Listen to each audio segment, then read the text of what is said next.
Many people say that Bob Marley started reggae.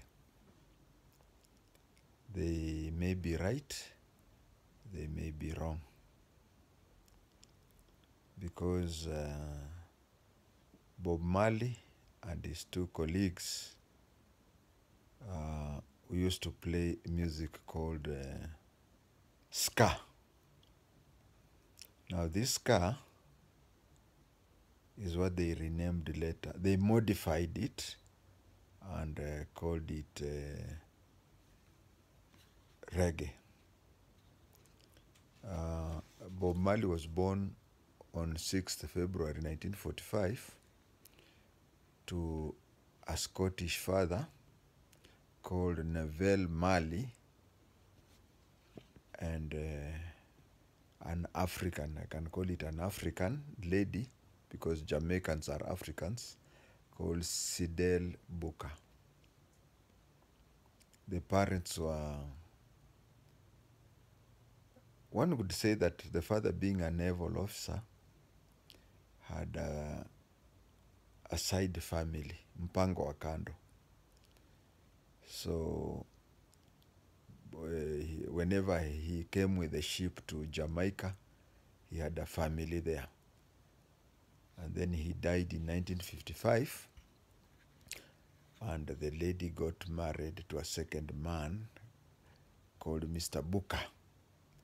Now Bob Marley had step siblings who were born of this Mr. Booker. Bob Marley was born in Jamaica, Kingston, Jamaica, and they used to stay, you know, him having a naval officer as a father, obviously he would have lived a better life, but since it was Mpango wa Kando, they used to stay in the slums. The slums that they used to stay was called Trench Town. And they used to have a lot of problems. If you listen to his song, No Woman, No Cry, he talks of problems that they used to have. George, in every slum, there is usually this elder boy who mentors the small boys. So George used to be that way. And they would light the fire, and of which they would prepare their meals. So when he became famous, he said, "You, in this bright future, you cannot forget your past." Bob Marley used to be accompanied by Neville Olale Livingstone and Peter McIntosh. They started a band, and the band, they call it the WAILERS. Now they used to stay in the slums and they used to wail. You can understand what all that means. They used to suffer a lot, and nobody of the three was more important than the other. But when they started music, Neville Olai Livingstone changed his name to Barney Livingstone. Peter McIntosh changed his name to Peter Tosh. So in 1969, a music producer called Lee Paley of Island Records visited Jamaica or Kingston. You know, when you go to a place, if you are a teacher and you are in holiday, let's say in Swaziland, one day you'll want to go to visit the nearest school and see how teachers do their work. So Lee, one day, were asked to be shown, to be taken to slums and see how the slum people sing their music. It's just like if you visit Nairobi and you want to go and visit a place where there is Ohangla or Mogidi. That is the level of ska. So one day he went there. He saw the three people singing, and he saw them singing. They were singing a song called I Shot the Sheriff. Now this song is a protest song by the WAILERS. He used to they were saying that umeshtakiwa kwamba umeua constable, and you refuse and say no, niliua OCS ama niliua OCPD. So you were saying, I did shoot the deputy, but I shot the Sheriff John Brown. And makosa ya John Brown, every time a plant bang, he uproots it before it grows. So I shot the sheriff.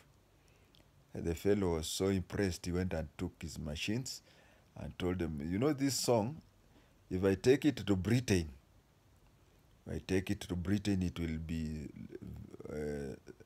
highly selling.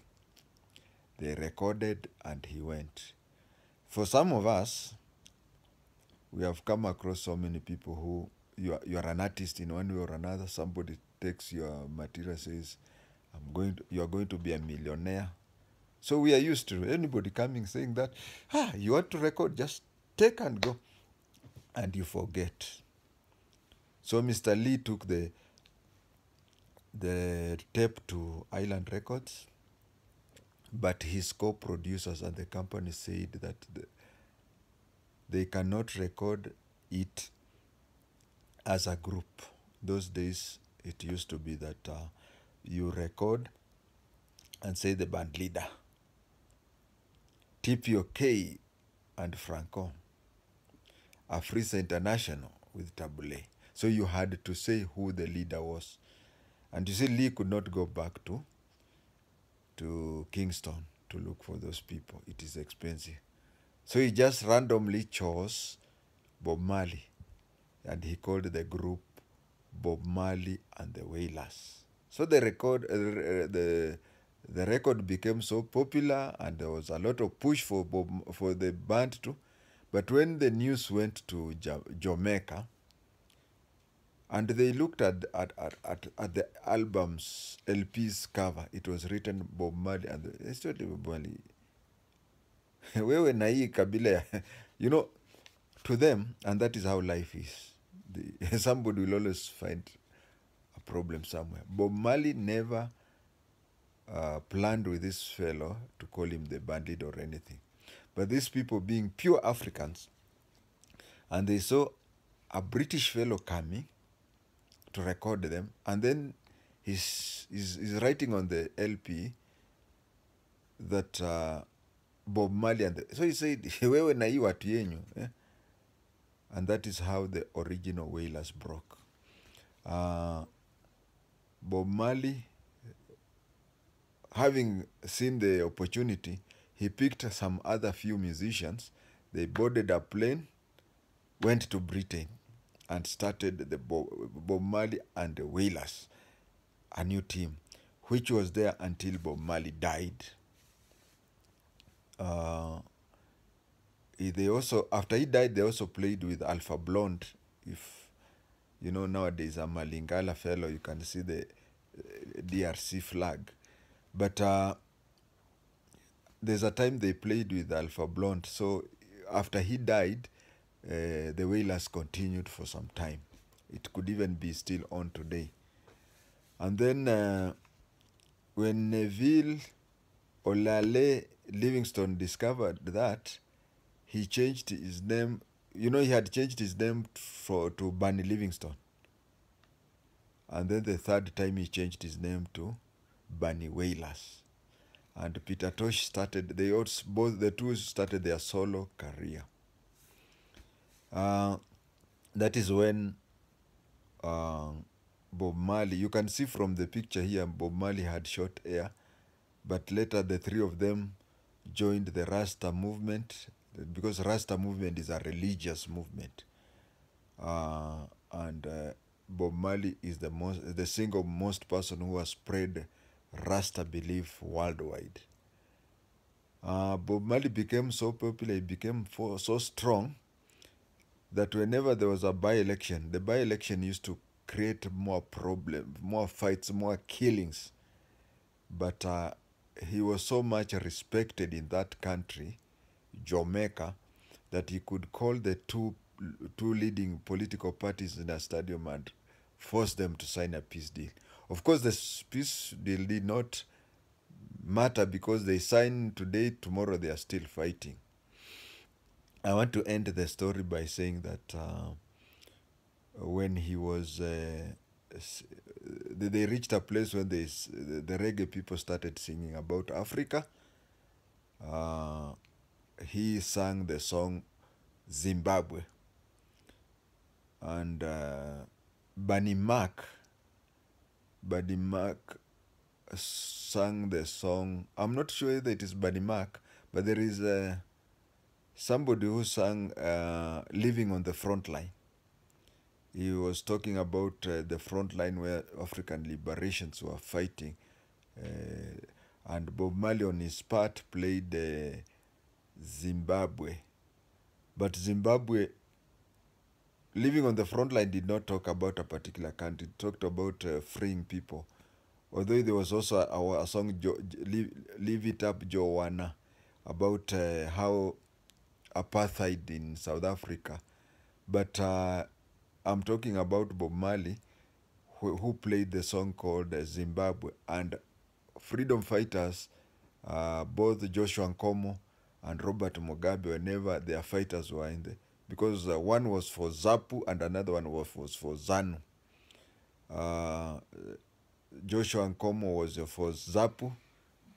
Robert Mugabe was for ZANU PF.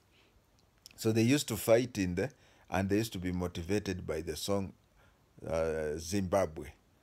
And so the day when Zimbabwe got independence, Bob Marley was the guest of honor. I remember that time I was still in school, and we really followed that. He passed through Nairobi on his way to Zimbabwe. He got a problem. He had cancer of the toe. Now, when he had cancer of the toe, the doctor said that they should cut his body, they should amputate him so that the cancer does not spread. But the Rasta believes that the whole body is cutting a bit is like burying the. So he said he'll just leave it, and then the cancer went up and killed him. Hata sisi wazee wa rumba tunajua mambo ya reggae.